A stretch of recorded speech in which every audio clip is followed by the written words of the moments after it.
దిగుబడిపై గంపెడాశలు పెట్టుకున్న పత్తి రైతులకు అకాల వర్షాలు తీవ్ర నిరాశ మిగిల్చాయి.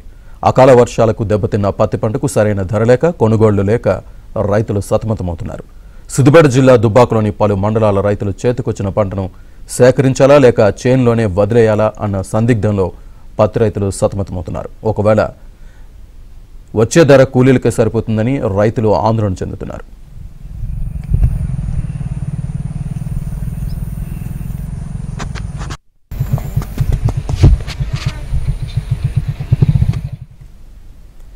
ఈ సీజన్లో ప్రభుత్వం మేలు రకమైన పత్తికి కనీస మద్దతు ధర క్వింటాలకు 8,110 ఇస్తూ ఉండగా మధ్యస్థాయి పత్తికి కనీస మద్దతు ధర క్వింటాలకు 7,710గా నిర్ణయించింది.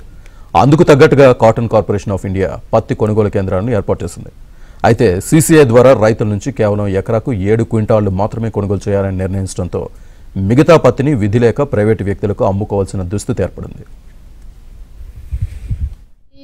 ఈ సంవత్సరం మనకు పత్తి రేటు తక్కువగా ఉండడము, ఈ తడిసిన పత్తి వలన ఇంకా చాలా తక్కువగా ఉంటుంది. పెట్టుబడి మనకు ఎక్కువగానే జరిగింది. ఆశించిన క్రమంలో పంట రాకపోవడం వలన కనీసం రాష్ట్ర ప్రభుత్వాలు మంచి రేటు కేటాయించి మంచి రేటుతో మనం కొనుగోలు చేసినట్టయితే రైతుకు కొంచెం లాభంగా ఉంటుందని ఆశిస్తున్నాను. అది బంజరుపల్లె 2 ఎకరాల పత్తి పెట్టాను. పత్తి పెట్టినంత చిన్నగా కాయ వచ్చింది. వర్షాలు ఎక్కువ పడ్డాయి. ఆ చేను సరిగ్గా లేవలేదు. ఇక ఇప్పుడు ఇళ్ళకాడికి అమ్ముకున్నామంటే ధర లేదు. ధర ఉంటేనేమో దాన్ని అమ్ముకోగలదు, ఎరుగగలము, కూలి పెట్టి ఏర్పిస్తాము. ధర లేదు కాబట్టి అప్పుడు ఎక్కువ కొన్నాం. పత్తి పెడితే మాకు ఏమైందంటే తుఫాను మొన్న వర్షాల వలన మొత్తం రోగాలు పడిపోయినాయి. పత్తి ఏమి వెళ్ళడం లేదు.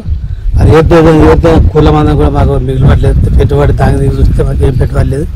మాకు గిట్టుబడి ధర లేక చేనులలో వేసి పెడుతున్నాం. కొంత ఇసిపెట్టి అట్లా ఎరగని ఊకుంటున్నాం. దానికి తగినైతే గిట్టుబడి ధర మాకు కలిగిస్తారని గవర్నమెంట్